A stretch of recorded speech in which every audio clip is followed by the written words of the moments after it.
अपने last video में हमने ओम्स लॉ को देखा और ओम्स ने हमें जो फॉर्मूला बताया वो यहाँ पर लिख देता हूँ।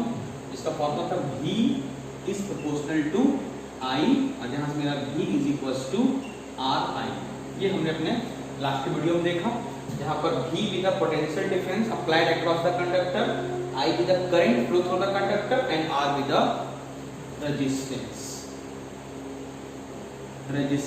और ये हमें आज पढ़ना है रेजिस्टेंस के बारे में। ये रेजिस्टेंस एक्चुअली में क्या है? रेजिस्टेंस ऑपोजिशन ऑफ करंट, यानी कि करंट क्या, चार्ज का चलना। तो चार्ज को चलने से जो रोके, जो अपोज करे करंट का जो अपोजिशन हो, उसे हम क्या बोलते हैं? रेजिस्टेंस। और जब हमने इस ओम्स लॉ के प्रूविंग को देखा था, कैसे हमने देखा था? छोटा प्रूविंग था, जैसे हमने फॉर्मूला पढ़ा I equals to NEA VD, ये रिलेशन था करंट एंड वेलोसिटी में। फिर हमने चेंज किया NEA VD को चेंज किया EE by m into tau. Solve करके हमने देखा NE square AE by m, अच्छा A टाउ और E को जब बाहर निकाल दिया, E को हम बोल सकते हैं V और इधर लिख सकते हैं L। तो I equals to NE square A tau by ml into V। ये हमने पिछले वीडियो में प्रूफ करके दिखाया था। और यदि हम सबको इधर भेज दें तो होता है क्या? ml by NE square A tau I और ये हो जाता है V।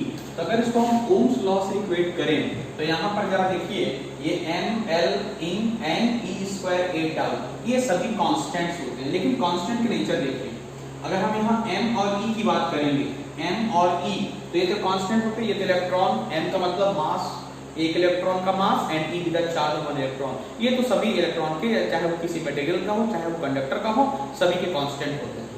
ओके, तो यहाँ पर अगर हम बात करेंगे L और A, L for length and A with the area of cross section of conductor, तो ये कांस्टेंट किसके होंगे?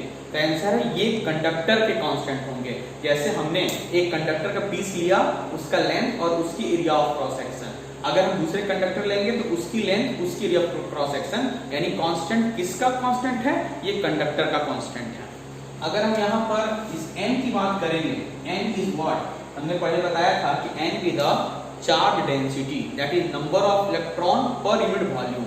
एक वॉल्यूम में जितने इलेक्ट्रॉन हैं, ये कांस्टेंट। तो ये किसके कांस्टेंट हैं? तो ये उस कंडक्टर के मटेरियल का कांस्टेंट है। अगर हम अलग अलग नेचर के कंडक्टर लेंगे, अलग अलग मटेरियल के कंडक्टर लेंगे, तो उन सभी में n की वैल्यू सेम नहीं होगी, अलग अलग होगी। तो ये कांस्टेंट होता है किसका? कि वो कंडक्टर किस मटेरियल का है। तो यहाँ पर उस मटेरियल का कांस्टेंट होता है। इस कांस्टेंट को समझना बहुत जरूरी है। n का मतलब ये सभी कांस्टेंट हैं, L और A किसका कांस्टेंट? तो ये है कंडक्टर के पीस का कांस्टेंट।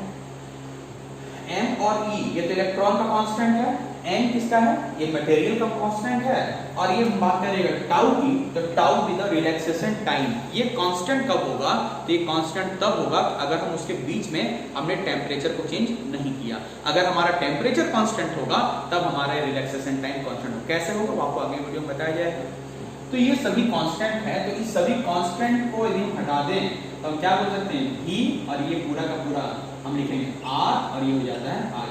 तो R का हम एक फॉर्मूला ऑलरेडी पढ़ चुके हैं, R is equals to ml by NE square A tau. ये एक फॉर्मूला हमारे पास में है। और अगर हम इस फॉर्मूला से बात करेंगे तो R का फॉर्मूला क्या रहता है? V divided bye I। तो ये दो फॉर्मूला हमें रेजिस्टेंस के बाद में मिल जाता है। ये सभी उसके, ये सभी कांस्टेंट और ये पोटेंशियल जो हमने किसी कंडक्टर के अक्रॉस अप्लाई किया है, और ये करंट जो उस कंडक्टर से फ्लो करता है। तो ये रेजिस्टेंस का पहला, ये दो फॉर्मूला हमारे पास आते हैं। उसके बाद रेजिस्टेंस के यूनिट क्या होंगे? तो हम यहाँ पर इससे यूनिट निकाल सकते हैं। जैसे ये हमारा पोटेंशियल है, पोटेंशियल का यूनिट क्या होता है? वोल्ट। करंट का यूनिट क्या होता है? एम्पियर। अगर हम इसे शॉर्ट में लिखेंगे तो E बाय A, तो हम क्या बोल सकते हैं? वोल्ट पर एम्पियर। क्या बोल सकते हैं? वोल्ट पर एम्पियर। लेकिन ये रेजिस्टेंस इतना ज्यादा जगह यूज आएगा कि हम वहां पर बार बार वोल्ट पर एम्पियर ना बोल करके उसके जगह हम एक यूनिट बनाएंगे जो इसके साइंटिस्ट के नाम के सम्मान में दिया गया था, और उनका नाम था ओम। तो इसका जो यूनिट बनेगा वो क्या बनेगा? O, और इसका जो साइन होगा वो O के जैसा होगा, लेकिन उसका ऐसा स्पीड में लिखने से वो ऐसा दिखता है। ये एक साइन होता है, हम लोग उसको O या ओम बोल सकते हैं। तो ये ओम का साइन हो गया, और ये इस रेजिस्टेंस की यूनिट। यूनिट। अब डायमेंशनल इक्वेशन वो आप इसको अपने से पुट करके सॉल्व कर सकते हैं। पोटेंशियल का डायमेंशनल इक्वेशन आई यानी करंट का डायमेंशनल इक्वेशन पुट करके सॉल्व करके आप इसके डायमेंशनल इक्वेशन निकाल सकते हैं। तो ये रेजिस्टेंस का दो फॉर्मूला हमारे पास आया, आप इसको पहले बोल के प्रैक्टिस कर लेंगे। R equals to V by I, R equals to ml by n e square a tau. ये सभी कांस्टेंट है, लेकिन किस केस में कांस्टेंट है ये आपको बहुत अच्छे से समझना होगा। फिर से समझ लीजिए, L और A, L is the length of the conductor, A is the area of cross section of the conductor. ये कांस्टेंट है किसके? कंडक्टर के पीस के। N एंड E ये तो इलेक्ट्रॉन के कांस्टेंट है, N ये मटेरियल का कांस्टेंट है कि हम कंडक्टर किस मटेरियल का यूज कर रहे हैं, and tau relaxation time constant तब होगा अगर हमने उसमें टेंपरेचर को चेंज नहीं किया। और ये पोटेंशियल का फॉर्मूला V बाय I, तो इसको रेजिस्टेंस बोलेंगे। Actually what is resistance? Resistance with the opposition of current. इसके नोट्स आपको दे दिए जाएंगे। इसका यूनिट हम लोग क्या पढ़ते हैं? वोल्ट पर ampere. V by I potential, नीचे करंट, पोटेंशियल का वोल्ट, करंट का एम्पियर, तो हम बोल सकते हैं वोल्ट पर एम्पियर, और शॉर्ट में क्या बोलते हैं? ओम। तो हम यहाँ पर डिफाइन करेंगे, ये यहाँ पर हमने डिफाइन किया 1 ओम। 1 ओम क्या होता है? तो आप इसके फॉर्मूला निकाल सकते हैं। V बाय I, हमने क्या किया, एक कंडक्टर लिया, ये कंडक्टर है, हमने इसके अक्रॉस, इसमें रेजिस्टेंस है, इसके रेजिस्टेंस को हम बढ़ा घटा सकते हैं। हमने इस रेजिस्टेंस से एक सेल को जोड़ दिया, सेल का जो पोटेंशियल है वो है 1 वोल्ट। सेल का पोटेंशियल डिफरेंस क्या है? 1 वोल्ट। हमने इसे एक रेजिस्टेंस से जोड़ दिया, जिस रेजिस्टेंस को हम बढ़ा घटा सकते हैं। अब यहाँ से हमारा इसमें करंट फ्लो करता है, करंट को हमने फ्लो कराया। करंट जब फ्लो करता है तो हम क्या देखते हैं? करंट की वैल्यू 1 एम्पियर से ज्यादा है। करंट की वैल्यू मान लीजिए 2 एम्पियर है। हमने सेल पे यहाँ पे जो पोटेंशियल डिफरेंस है वो कांस्टेंट लगा दिया 1 वोल्ट। करंट जब उसमें फ्लो करता है, हम डिवाइस लाके करंट के वैल्यू को चेक करते हैं, तो हम देखते हैं करंट की वैल्यू है 2 एम्पियर। करंट के वैल्यू को कम करने के लिए हम क्या करते हैं? रेजिस्टेंस को बढ़ाते हैं। रेजिस्टेंस को बढ़ाते हैं, हम देखते हैं उसके वैल्यू 1.5 एम्पियर। हम और रेजिस्टेंस को बढ़ाएंगे, उसकी वैल्यू 1 एम्पियर। यानी इसमें जो करंट फ्लो होने लगा वो भी क्या होने लगा? 1 एम्पियर। तो अब हम क्या बोल सकते हैं? रेजिस्टेंस को बढ़ाते रेजिस्टेंस उस वैल्यू तक पहुंच चुका है जिससे 1 वोल्ट का पोटेंशियल डिफरेंस अप्लाई करने पर करंट की वैल्यू 1 एम्पियर हो गई। तो उसी रेजिस्टेंस के वैल्यू को हम बोलेंगे 1 ओम। तो 1 ohm is the resistance कब?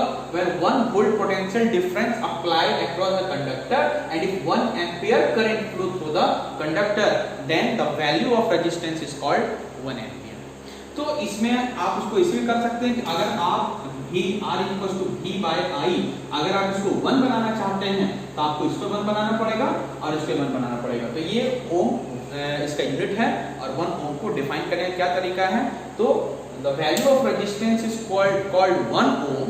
हम रेजिस्टेंस को 1 ohm तब बोलेंगे if 1 volt potential difference applied across the conductor and 1 ampere current flow through the conductor। तो हम बोल सकते हैं कि रेजिस्टेंस की वैल्यू क्या है? 1 ohm। ओके, तो ये हमारे पास ये दो formula ml by n square के टाउ, दूसरा हमारे क्या चला रहा है? V by I। ओके, उसके बाद हम इसमें आगे देखते हैं कि रेजिस्टेंस का मेन कारण क्या है। तो रेजिस्टेंस का मेन कारण क्या होता है? तो हमने आपको शॉर्ट में बताया कि रेजिस्टेंस का मेन कारण होता है कॉलिजन बिटवीन 2 इलेक्ट्रॉन्स या 2 आयंस। जैसे ये हमारे पास एक कंडक्टर है, यहाँ से इलेक्ट्रॉन एक डायरेक्शन में चल रहे हैं, यहाँ पर इलेक्ट्रॉन है इस तरह से ऐसे करके, और ये इलेक्ट्रॉन चला और इसको इस तरह पहुंचना है यहाँ। तो ये इससे चला, इससे टकराया, तो ये इसको अपोज किया, ये इससे चला, इससे टकराया, इसने इसको आगे बढ़ने से अपोज किया, इससे टकराया, ये इससे टकराया। तो ये जो सभी कॉलिजन हो रहे हैं, ये कॉलिजन ही रेजिस्टेंस का मेन कारण है। तो रेजिस्टेंस के कारण आपसे अगर पूछे जाएंगे, बोलेंगे रेजिस्टेंस का मेन कारण क्या है? कॉलिजन बिटवीन 2 इलेक्ट्रॉन्स और 2 आयंस। कब? जब वो पॉजिटिव एंड की तरफ इलेक्ट्रॉन हमारे चलते हैं, तो वो जो कॉलिजन होते हैं उसी को हम क्या बोलते हैं? रेजिस्टेंस का मेन कारण। तो ये रेजिस्टेंस का हमारा मेन कारण हो गया। उसके बाद हमने देखा कि हमने एक कंडक्टर लिया, ये कंडक्टर लिया, इसकी लेंथ 1 मीटर। हमने कंडक्टर लिया, इसकी लेंथ 1 मीटर। तो हमने क्या किया? 1 मीटर पर हमने रेजिस्टेंस को निकाला। सपोज रेजिस्टेंस कोई वैल्यू हो गई R। रेजिस्टेंस की वैल्यू क्या हो गई R। अब हमने एक और 1 मीटर के कंडक्टर 2 मीटर का कंडक्टर एक 1 मीटर का जोड़ा, तो ये टोटल कंडक्टर क्या हो गया 2 मीटर। या फिर हम बोल सकते हैं कि हमने 2 मीटर का कंडक्टर लिया, 2 मीटर का सेम मटेरियल, इस कंडक्टर की मटेरियल 1 मीटर को हो या 2 मीटर को, दोनों का मटेरियल क्या है सेम है। तो जब हमने देखा कि 1 मीटर का लिया तो उसका रेजिस्टेंस था R, जब हमने इसको 2 मीटर कर दिया तो रेजिस्टेंस बढ़ के हो गया 2R। यानी जैसे ही हमारा ये लेंथ डबल हुआ, हमारा रेजिस्टेंस की वैल्यू में डबल हो गई। फिर हमने अगर हमने कंडक्टर के साइज को और 1 मीटर बढ़ा दिया, 3 मीटर का हमने कंडक्टर लिया, और उसके बाद जब हमने रेजिस्टेंस को चेक किया, याद रहे सेम मटेरियल की रेजिस्टेंस, उसके बाद हमने जब रेजिस्टेंस की वैल्यू को चेक किया तो हमारा कितना हो गया 3R या 3 ओम, कुछ भी आप ले सकते हैं। तो जैसे जैसे हमारा लेंथ इंक्रीज करता जा रहा है, उसी रेशियो में हमारा जो रेजिस्टेंस की वैल्यू है वो भी उसी तरह इंक्रीज करते जा रही है। तो इस रिलेशन को क्या बोलते हैं? इस रिलेशन को हम लोग बोलते हैं डायरेक्टली प्रोपोर्शनल। तो अब हम देखते हैं कि रेजिस्टेंस कंडक्टर की किस किस नेचर के ऊपर और कैसे डिपेंड करता है।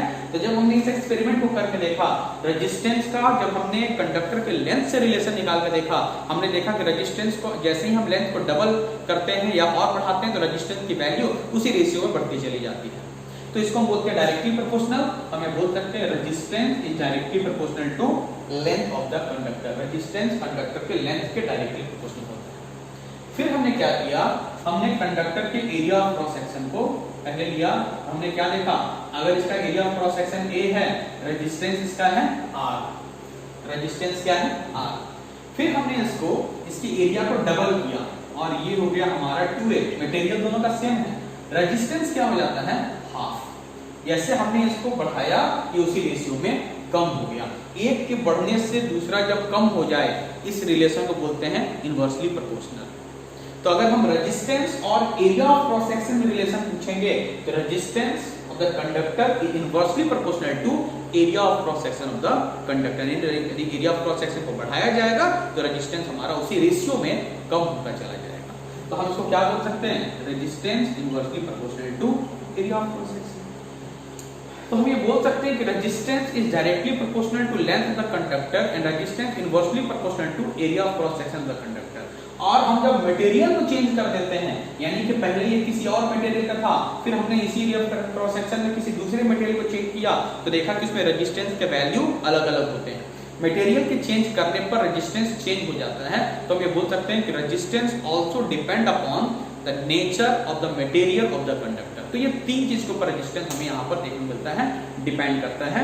Number 1 resistance directly proportional to length of the conductor, resistance inversely proportional to area of the cross section conductor, and it is also depend upon the nature of the material of the conductor. तो जब हम इन दोनों को join करते हैं तो R is proportional to L, और यहाँ पर इसको करेंगे into 1/a, जिसको ज्वाइन करके R proportional to L by A, और इस प्रोपोर्शनल के साइन को जब हम हटाएंगे, एक कांस्टेंट लगाएंगे तो इसकी value R is equals to, इसका कांस्टेंट आता है rho, R is equals to rho L by A।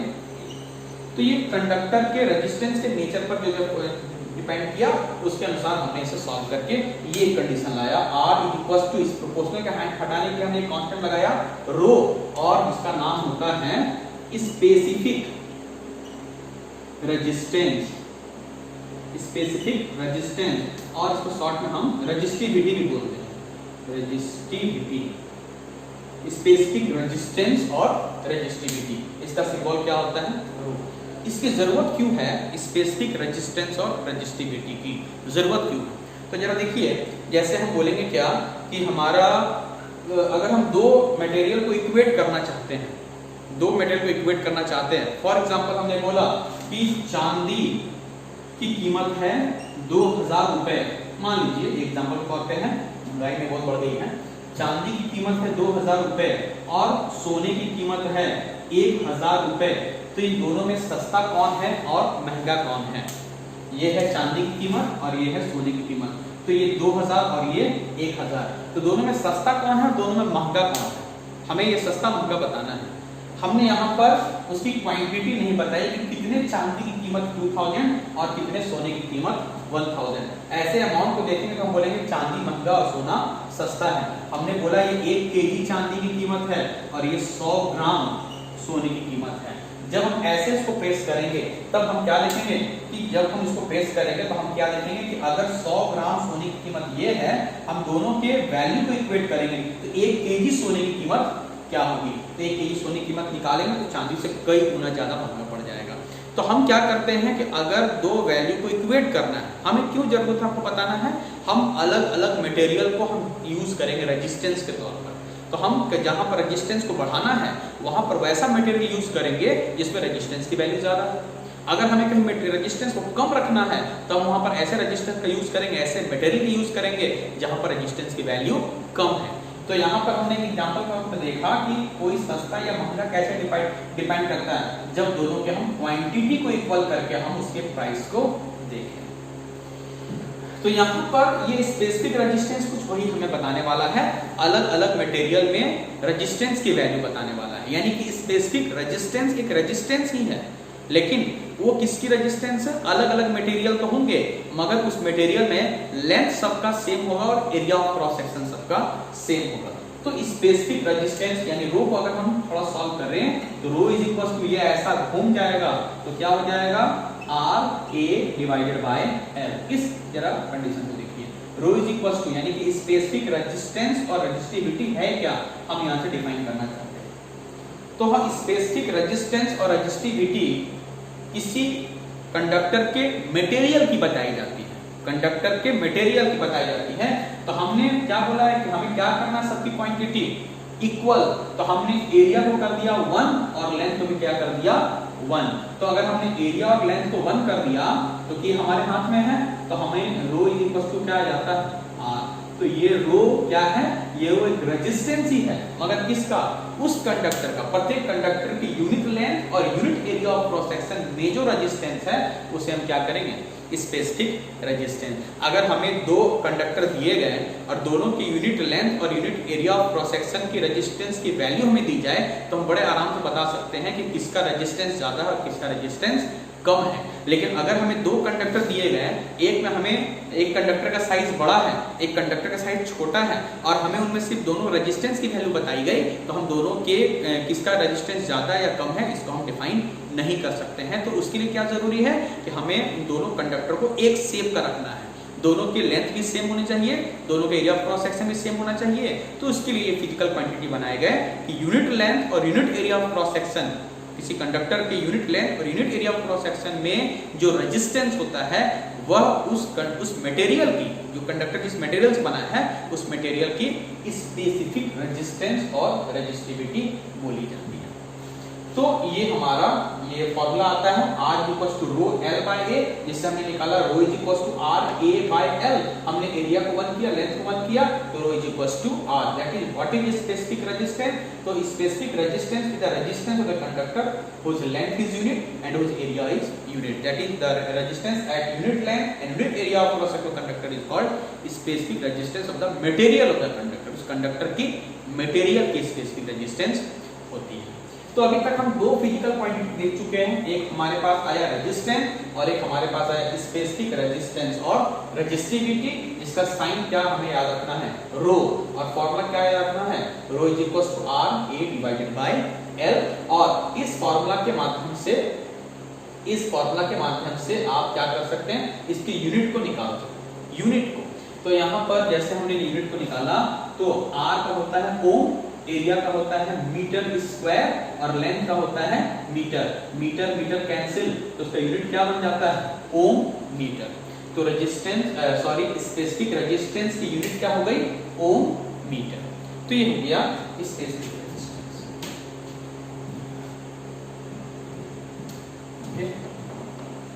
Specific resistance और रेजिस्टिविटी, तो ये उसके ऑपोजिशन है। अगर दो अलग अलग मटेरियल होंगे, एक को हम बोल सकते हैं कंडक्टर, तो इसका अपोजिट होता है इंसुलेटर। तो कंडक्टर में क्या ज्यादा होता है, तो कंडक्टर में रेजिस्टेंस कम होता है। जैसे हम यदि फॉर्मूला बोले I इक्वल्स टू, जैसे V equals to I R, क्या पढ़ रखा है, V equals to I R, तो I की value V divided by R। तो यहाँ पर हम क्या बोलेंगे कि अगर ये करंट की वैल्यू अगर जीरो है, करंट की वैल्यू जीरो है, किसमें करंट की वैल्यू जीरो होगी, हम बोलेंगे इंसुलेटर हो। तो तो करंट की वैल्यू 0 है, इसका मतलब रेजिस्टेंस क्या होता है, बहुत ज्यादा।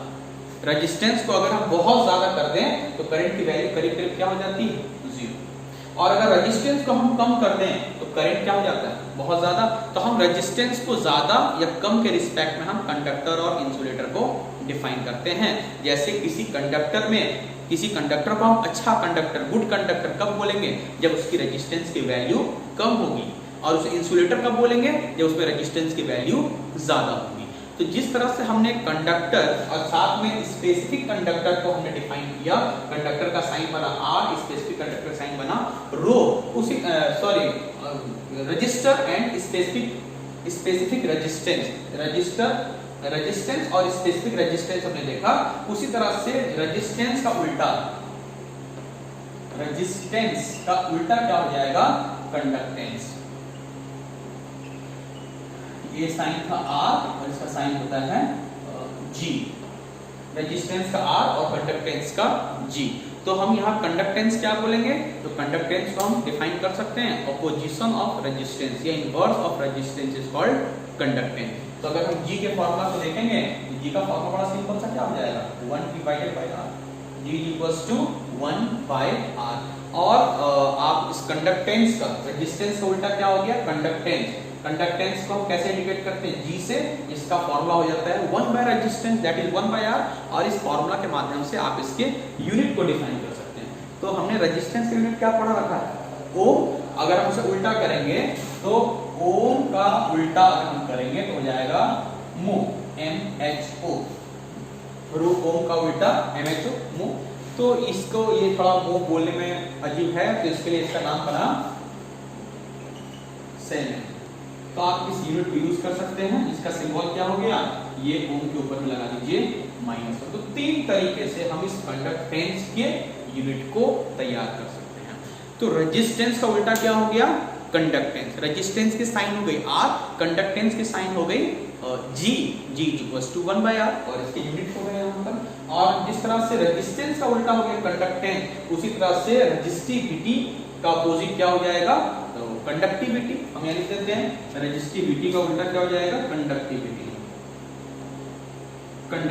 इसका साइन होता है सिग्मा। तो रेजिस्टिविटी का साइन हो गया रो और इसका साइन हो गया sigma. Sigma is equals to 1 by rho. और इस फॉर्मूला से आप इसके यूनिट को और इसके डायमेंशनल इक्वेशन को आप फाइंड करके निकाल सकते हैं। तो ये इसके सारे कुछ कंडीशन है। ओके, तो हमने ओम्स लॉ पढ़ा। ओम्स लॉ से हमने रेजिस्टेंस का फॉर्मूला देखा V बाय I, और हमने जब उसको थोड़ा डिराइव किया तो उसका formula ML by NE square A tau. और ये कुछ कंडक्टेंस और रेजिस्टेंस, स्पेसिफिक रेजिस्टेंस, ये हमने कुछ डिफाइन किया। इसमें एक इंपॉर्टेंट क्वेश्चन आता है, रिलेशन। हमने अपने पिछले वीडियो में आपको बताया था करंट डेंसिटी के बारे में। करंट डेंसिटी, तो करंट डेंसिटी हमने बताया था करंट पर यूनिट एरिया। तो करंट डेंसिटी का हमारा साइन क्या हमने पढ़ा है, J। आप पिछले वीडियो में जाके इसका डिटेल पढ़ सकते हैं। J का फॉर्मूला क्या था, current per unit area that is I divided by A। तो हमें पूछा जाता है कि करंट डेंसिटी का रिलेशन हमें पूछा जाएगा कि इस रो के साथ में या सिग्मा के साथ में इसका क्या रिलेशन है, या फिर बोले ये क्वेश्चन पूछा है रिलेशन बिटवीन